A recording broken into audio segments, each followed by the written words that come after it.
Hi, everyone. Welcome back to Themed Office Hours with Jess. Today, I'll be talking about submitting your work for publication. Again, one of the sort of big things that you have to do as a graduate or a PhD student. Before I get started, I just do want to say a special thanks to my friend and cohort mate, Yutian, who she and I actually gave this presentation together at our doctoral seminar very recently. And I've readapted those slides to give here, and she gave me permission to do so. And I just wanted to give her credit.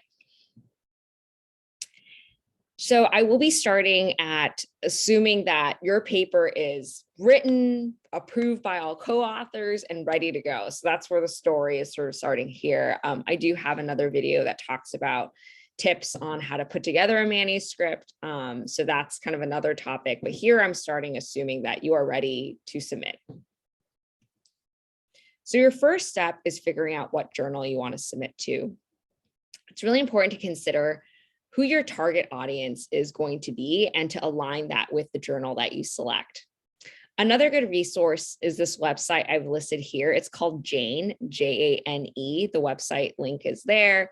But this is a great source where you can just type in the title or abstract of your paper, and then it'll populate a list of different journals that have published similar papers with similar titles and abstracts, and list their impact factor, whether they're open access or not, and sort of rank them based on similarity.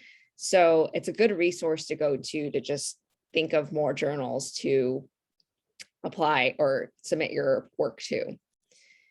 I always start by aiming high. So go for those high impact factor journals like the JAMA, the AJPH, and then usually those higher up journals also have really quick turnaround times. So really, you'll know whether or not they want your paper pretty quickly.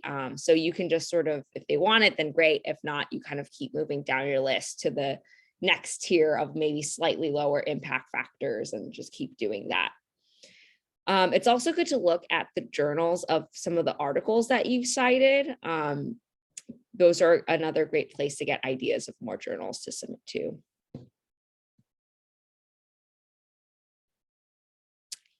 Next is formatting. So once you figured out which journal you want to submit to, you can go online to their website and then read carefully through their author instructions. This is usually very tedious. Every journal will have a different set of guidelines they want you to follow in terms of formatting, but big things to keep in mind are word count. I think that's definitely a huge one that you want to make sure you're within for that journal.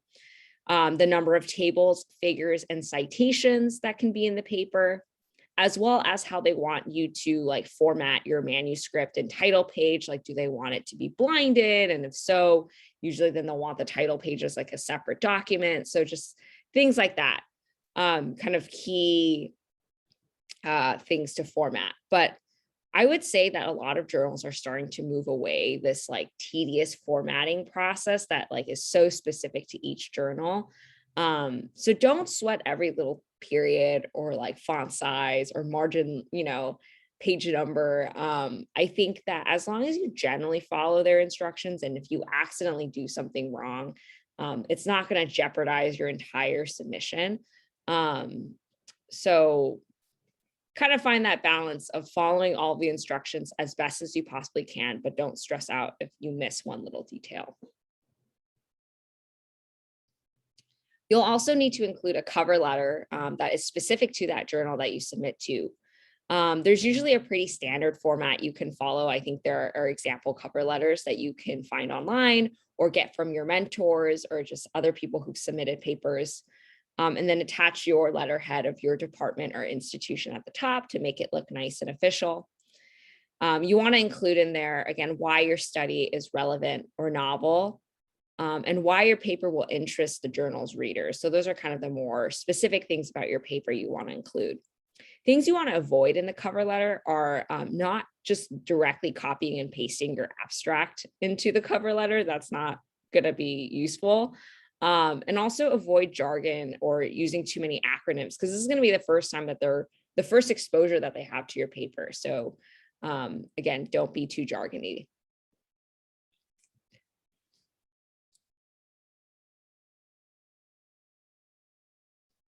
Oh, and here is an example of a cover letter that I've written. So again, you can see the letterhead up here at top. You address the editor-in-chief, and then you kind of go into it with the standard format, and then the reasons why, your paper is novel and interesting. Step 4 is submitting to the journal portal. So this, to me, for some reason, is always the most stressful experience, because you're kind of putting everything into their online portal and finally hitting that submit button. Usually I like to set aside 1 to 2 hours of uninterrupted time for this, just because there's just so many documents that you need to upload, so many questions you have to answer and read through. You have to put in all of the author information and affiliations. They ask for suggested reviewers. And on that note of suggested reviewers, so usually that's something good to get from, your mentors, because they might know some people in the field that would be good people to have as reviewers for your paper. Or another trick is to look at your work site, your reference list, and pick authors of papers that you've cited in your paper. Again, you will need all of the author information and affiliations, and sometimes some journals require that they sign off on a document before, like some, conflict of interest document or whatnot, disclosure, before you can submit your paper. So just make sure that you have all of that, and know that you need all of that before you get ready to sit down and submit everything.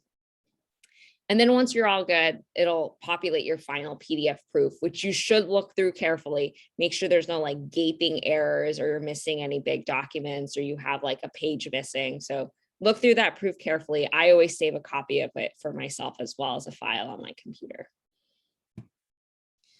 And then you wait. This is probably the most excruciating process for me, because I think some journals that I think are nice will be fast at the rejections.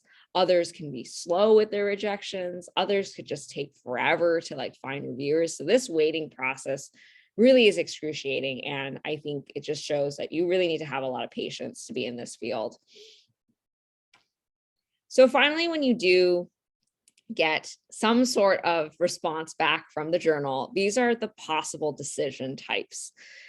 And I just want to say that this is generally kind of, at least in my experience and what I've heard from others, are the norms. So you rarely will ever get an accept without revisions. That's basically like the journal saying, like, we'll take everything as is. You don't need to change a single word. You are good.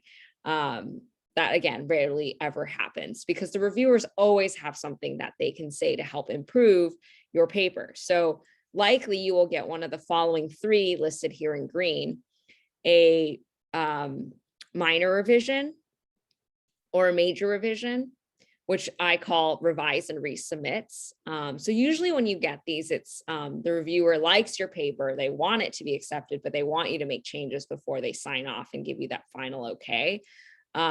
So generally it's a good sign if you get a revise and resubmit, and more common these days.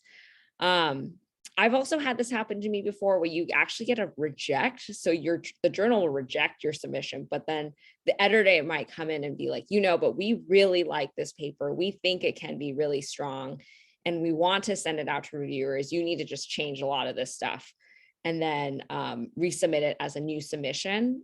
So I've done that before, and that paper did get accepted at a pretty good journal. So don't ever be disheartened by these kind of like them asking you to resubmit something, because it shows that interest. It's not a rejection, it shows that interest.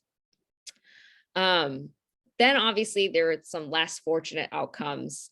I think that, of course, there's the desk rejections, these last 2 down here, which means your paper didn't get peer reviewed. Hopefully that journal will be nice and do this quickly for you so you can move on to the next.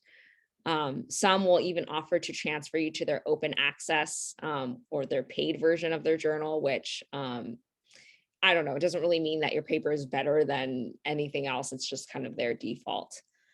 I think the most painful is having your paper rejected after it has gone out for peer review, because it's like you've waited, it went out for review, you got the comments, and usually some of the comments are good, but if not all of them are good enough, it will not get accepted. or offer to revise and resubmit. So again, I think that is the most painful. And then you just kind of have to keep going if that happens. So now I'm going to talk a little bit about how to approach the R&R or the revise and resubmit, given that this is like the most common outcome of a manuscript decision these days. So with this, again, the reviewers will send back comments that they want you to change about your paper before they make their final decision, whether to accept it or not. And you'll usually include an updated cover letter and then a point-by-point response table. So for every comment that your reviewer gives you, you'll provide a comment and a response for each one of those points saying, thank you for this suggestion. This is my response to it. This is how I fixed it in the manuscript, and where you can find it, and like maybe even highlight direct quotes from the paper. But that's kind of like the meat of the revise and resubmit, those point-by-point responses. Then you submit a track changes version of the manuscript for the most part, and then also a clean version. So this is generally kind of the package of an R&R. And this, I won't spend too much time going through the details, but just a quick sort of idea of what the formatting of the point-by-point response is. I find it really helpful to put it in a 2-column table where you have all the comments on one side and then your response on the other. This is just like a really organized way, and really breaks down each thing and makes it super easy and clear to the reviewer that you've gone through all their comments and addressed them. It's not common for you to have to go through multiple of these revise and resubmits for a paper. Often you'll be requested to do multiple revise and resubmits if they send you, especially if you have a major revision and they send it back out for re-review. And then the reviewers come back and they're like, okay, you addressed 90% of my comments. Well, I just have these lingering things I still need you to fix before I give the final okay. Which is kind of annoying, but you just kind of keep going and just know that with each one of these R&Rs, it's moving closer and closer to that final acceptance. Sometimes editors will also provide additional comments and edits, which you also will have to kind of respond to in an R&R fashion as well. So it really just depends. But again, just know that an R&R is a good thing. And then, yes, you finally, after all of those revise and resubmits, will get your final acceptance. And you can pop that bottle of champagne once you get that official, in writing, congratulations, your manuscript has been accepted. But sometimes, and I will have to add, there is a publication fee that is charged to the authors for open access. So it's usually involved in making the work available as full open access journals. And usually you do know about this when you are going through the formatting guidelines and what the journal asks for. So this shouldn't be a shock to you after the fact. But I know as graduate students, well, a lot of PIs will include budget for this because it's a couple $1,000s. When they write their grants, they'll set aside, okay, I do want to set aside a couple $1,000s just in case I need it for an open access fee. But as a graduate student, we don't have that kind of money. So some support or resources that you can turn to are, UTAN brought these up actually, to contact the fee support office of the journal to see if there's anything they can do, if you can apply for funding or a scholarship. It's also possible to negotiate to lower the cost with the publisher. I think explaining that, you're a graduate student, this research work is really impactful. And again, emphasize that you're a graduate student. I think these publishers, they're real human beings and they will listen. And, I know UTAN has successfully been able to negotiate a fee waiver by kind of appealing to that. I know that you can also contact a librarian to seek advice, your institution's librarian and other institutional resources. Like I know that my school has some fund that you can apply to cover open access fees, but I think that fund literally gets depleted within a month or two because it's so popular. But there are possibilities. And I know for me, I've actually gotten invites to review papers for open access journals. And part of the thing they say to try to get me to review is like, oh, we'll give you a discount if on your next paper that you publish with us, if you review for us. So that's also something I've seen done and has enticed me. They got me to review the paper with that because I'm just, I guess, a sucker for discounts. But anyway, all to say that you shouldn't let the publication fee discourage you. And then finally, about a week before your paper is officially published, you'll be asked to look over the final proof of the paper and answer any queries. So this is the time to double check author names and affiliations. They'll usually have you like fix a bunch of your references if there's like some information missing.